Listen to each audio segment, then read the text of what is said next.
Hello বন্ধুরা, life with স্মাইলের আরেকটি নতুন ব্লগে তোমাদের সকলকে স্বাগত। আশা করি সবাই খুব ভালো আছে, সুস্থ আছে, আর আমিও কিন্তু বেশ ভালো আছি। বন্ধুরা, আজকের ভিডিওটা কিন্তু পুরোটাই একটা টিপসের ভিডিও।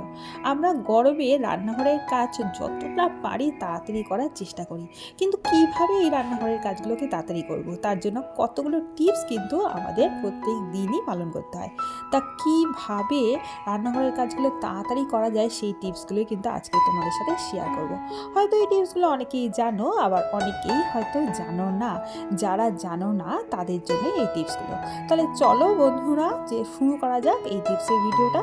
আশা করি তোমাদের এই টিপসের ভিডিওটা ভালো লাগবে, আর যদি ভালো লেগে থাকে তাহলে প্লিজ একটা লাইক করো, কমেন্ট করো আর সাবস্ক্রাইব করে দিও। তাহলে চলো প্রথম টিপসটা তোমাদের সাথে শেয়ার করতে থাকি। গরমে আমাদের শরীরে দেখবে মাঝে মাঝে খুব ইচিং হয়, ছোট ছোট র্যাশ বেরোয়, লাল লাল গুড়ি গুড়ি হয়ে যায়, আস্তে আস্তে সেটা ইচিং হয়, সেটাতে আমাদের খুব প্রবলেম হয়।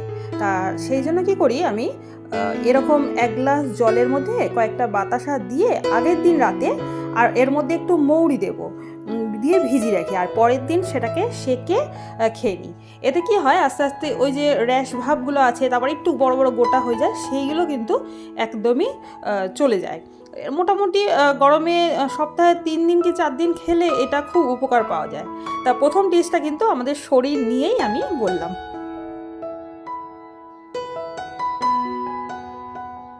গরমকালে একটা খুব প্রবলেম হয়, সেটা হচ্ছে জল খাওয়া নিয়ে। আমরা যখন জলের বোতলগুলো সকালের দিকে ভরে নিই, তখন জলের বোতলগুলো যথেষ্ট ঠান্ডা থাকে, কিন্তু দিন যতটা বাড়তে থাকে তত কিন্তু জলের বোতলগুলো খুব গরম হয়ে যায়। যাদের ফ্রিজ আছে তারা ফ্রিজে ঢুকিয়ে দিতে পারো, আর যাদের ফ্রিজ নেই তাদের জন্য এই টিপসটা কিন্তু খুব উপকারী। আমরা একটা কাজ করতে পারি, এইরকম একটা বালতির মধ্যে কিছুটা ঠান্ডা জল নিয়ে তার মধ্যে কিন্তু বোতলগুলো ঢুকিয়ে রাখতে পারি। দেখো, এখানে আমি সমস্ত বোতলগুলো কিন্তু জলের মধ্যে ঢুকিয়ে রাখছি। ঢুকিয়ে রাখলে দেখবে সারা দিনের জন্য বোতলগুলো যথেষ্ট ঠান্ডা থাকে। আর যদি সম্ভব হয় তাহলে কয়েকটা বরফের টুকরো যদি এই বালতির মধ্যে রেখে দেওয়া যায়, তাহলে জলের বোতলগুলো কিন্তু অনেকক্ষণ পর্যন্ত ঠান্ডা থাকে। আর এখানে দেখো, আমি পুরো ট্রেটাই বালতির মধ্যে ঢুকিয়ে রাখলাম। আমি তো সহজে জলের বোতল ফ্রিজে রাখি না, তাই এইভাবেই আমি জলের বোতলগুলো ঠান্ডা করে রাখি।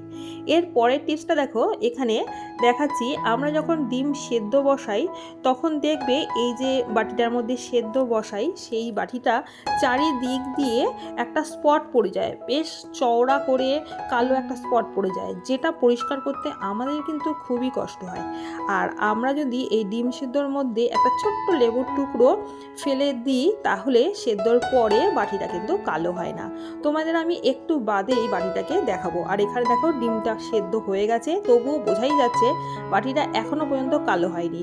এরপরে আমি আগুনের আঁচটা একদমই বন্ধ করে দিয়ে তোমাদের দেখাচ্ছি, পুরো বাটিটাই দেখো পরিষ্কার রয়েছে। গরমকালে আমাদের বাড়িতে পিঁপড়ের উপদ্রবটা একটু বেশি হয় দেখবে। আর এই পিঁপড়েগুলো বিশেষ করে এরকম চিনির কৌটো, তারপর গুড়ের কৌটো, বাতাসার কৌটো, এমনকি মুসুর ডাল, বিস্কুট এইসবের কৌটো তো এসে জমা হয়।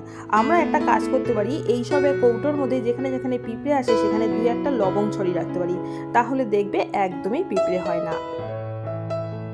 মাঝে মাঝে বিস্কুটের মধ্যে আমরা দেখেছি যে নরম ভাব চলে আসে, বিস্কুটের মধ্যে যে ক্রাঞ্চি ভাবটা সেটা থাকে না, আর সেই সময় বিস্কুট খেতে কিন্তু একদম ভালো লাগে না।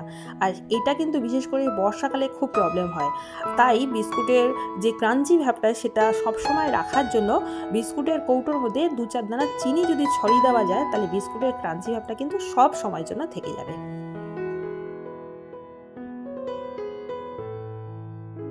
আমাদের বাড়িতে নুনের কৌটোর মধ্যে অনেক দিন ধরে নুন থাকতে থাকতে দেখবে অনেক সময় নুনগুলো কেমন একটা গোল গোল পেকে যায়, ডেলা ডেলা পাকিয়ে যায়।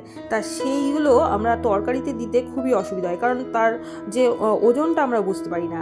তার নুনের ওই ডেলা যাতে না পাকায়, সেই জন্য আমরা কি করতে পারি, কয়েকটা চাল নুনের কৌটোর মধ্যে দিয়ে রাখতে পারি, এবং তারপরে ভালো করে মিশিয়ে রাখলে নুনের কৌটোর নুনগুলো আর ডেলা পাকাবে না।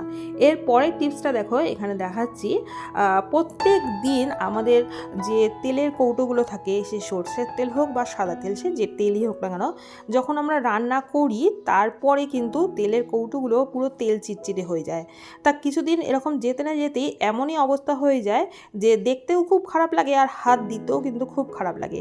তা আমরা একটা কাজ করতে পারি, প্রত্যেক দিন রান্নার শেষে এরকম একটা ভিজে কাপড়ের টুকরো বা টিস্যু পেপার নিয়ে ভালো করে তেলের কৌটোগুলো মুছে রাখতে পারি, তাহলে তেলের কৌটোগুলো কিন্তু যথেষ্ট পরিষ্কার থাকবে আর তেলও চিটচিটে করবে না, আর এটা পরিষ্কার করার সময়ও কষ্ট কিন্তু হবে না।